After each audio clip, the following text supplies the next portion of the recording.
मेरे दर्शकगणों, हमारे चैनल में पीके चैनल एलएम में आप सभी का स्वागत है। आज हम आप लोगों को परोपकार शब्द का अर्थ बताने जा रहे हैं। इसका क्या महत्व है जीवन में और इससे आपको क्या लाभ है, हम लोगों को क्या लाभ है। परोपकार के बहुत ही सारे लाभ हैं। ये जीवन शक्तिदायिनी होता है। ये मैं आप आज सबको बता रहा हूँ।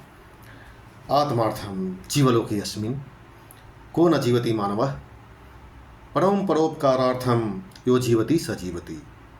इसका अर्थ है, इस जीवलोक में स्वार्थ के लिए तो सभी जीते हैं, लेकिन जो परोपकार के लिए जीता है वही सही रूप में जीता है। अर्थात जिसका जीवन परोपकार के लिए है उसी की जीवन वास्तव में सही जीवन है।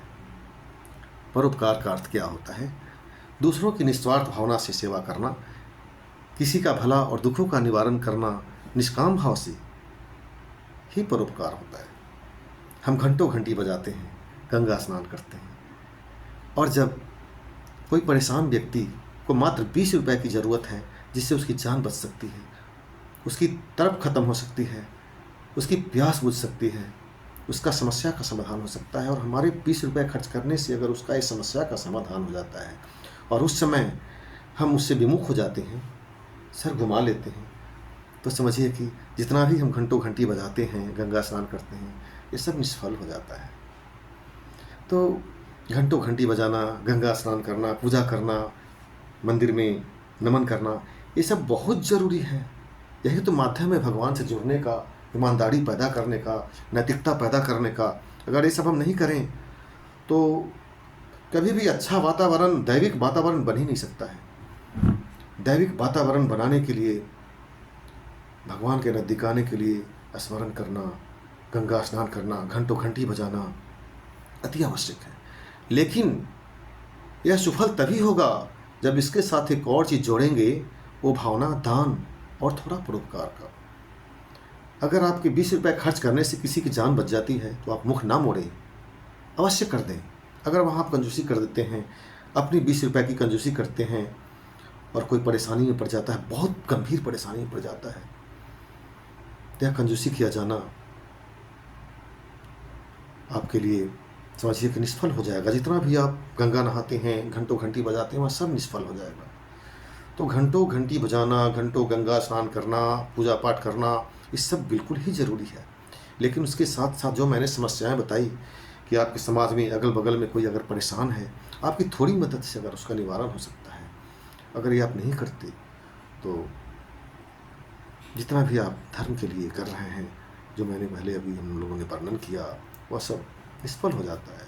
तो पूजा पाठ, स्मरण, गंगा स्नान, घंटी बजाना, इसके साथ साथ इस बात का जोड़ना बहुत ज़रूरी है, इस जुड़ाव का होना बहुत ज़रूरी है कि तंग व्यक्ति को हम मदद ज़रूर कर दें। ये हम नहीं कहते कि अपनी सारी संपत्ति आप ख़त्म कर दें, लेकिन यथासंभव आपसे संभव है, यथासंभव आपको दान करना होगा, परोपकार करना होगा। ये सिर्फ हम ही नहीं कह रहे हैं।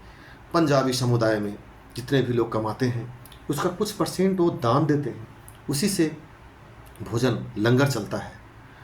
तो हम लोगों को ही करना चाहिए, हम सभी को करना चाहिए। और परोपकार का महत्व क्या है हमारे जीवन में, वो कैसे संकट मोचक है, इस पर ज़रा ध्यान देंगे।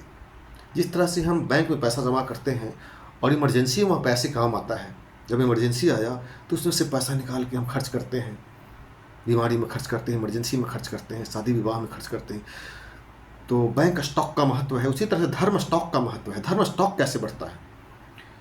धर्म स्टॉक वही जो आप थोड़ा थोड़ा परोपकार किए हुए हैं, किसी को मदद किए हुए हैं, उसी से आपका धर्म का स्टॉक भगवान के यहाँ बढ़ता है। भगवान के यहाँ भी एक बैंक है जिसमें आपका धर्म स्टॉक बना हुआ है। आपने कितना परोपकार किया, आपने कितना दान किया, उसके आधार पर आपका बैंक स्टॉक की तरह धर्म स्टॉक बढ़ता है। और जब आप किसी परेशानी में पड़ते हैं तो उसी धर्म स्टॉक में से आपका धर्म स्टॉक का अंश निकाल कर भगवान आपकी मदद करते हैं और किसी से या तो किसी से मदद करवाते हैं। मान लिया आप किसी मुसीबत में पड़ गए, तो अगर आपका धर्म स्टॉक अच्छा है, धर्म स्टॉक का बैलेंस अगर भगवान के यहाँ अच्छा है, तो समझिए कि आप जो पहले धर्म स्टॉक बनाए हैं उसकी वजह से आपका वहाँ संकट दूर करने वाला कोई न कोई मददगार जरूर चला आएगा। कोई ना कोई आपका मददगार जरूर चला आएगा, जब जो कि आपको संकट से बचा देगा। जब कभी ऐसा भी समय आता है कि समूचा पब्लिक मारने के लिए दौड़ता है, कोई चारा नहीं होता है, पिटाई खाने की नौबत आ जाती है, लेकिन कोई ना कोई व्यक्ति आया, आपकी जान बचा दिया।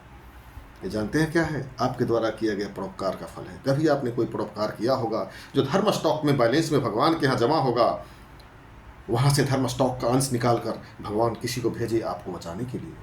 इसी तरह से बहुत सारे मुसीबत आते हैं, बहुत तरह के संकट आते हैं, जहाँ आपका धर्म स्टॉक का बैलेंस जो जमा है वो काम आएगा। तो धर्म स्टॉक का बैलेंस कैसे बढ़ेगा? यथाशक्ति दुखियों का कल्याण कीजिए, यथाशक्ति किसी तंग को मदद कीजिए, यथाशक्ति आप दान कीजिए और धर्म स्टॉक का बैलेंस बढ़ाइए। वरना घंटों घंटी नहाना, वरना घंटों घंटी बजाना और गंगा नहाना निष्फल हो सकता है। परोपकार करके अपनी बैलेंस बढ़ाएं, यही परोपकार का महत्व है। धर्म स्टॉक का बैलेंस बढ़ाएं, परोपकार करें, दान करें और धर्म स्टॉक का बैलेंस बढ़ाएं, जो आपको कभी भी जीवनदायिनी साबित हो सकता है।